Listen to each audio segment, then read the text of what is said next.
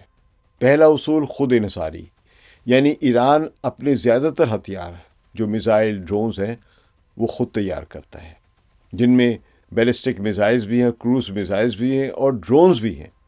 اور دوسرا ان کا اصول کیا تھا کہ سب کے سب زیر زمین یعنی انڈر گراؤنڈ انفراسٹرکچر میں ہیں، وہاں پہ محفوظ رکھے گئے. یعنی ایران نے اپنے میزائل لانچروں اور ذخیروں کو پہاڑوں کی گہرائیوں میں چھپا رکھا ہوا ہے، شیلٹرز میں یا بنکرز میں.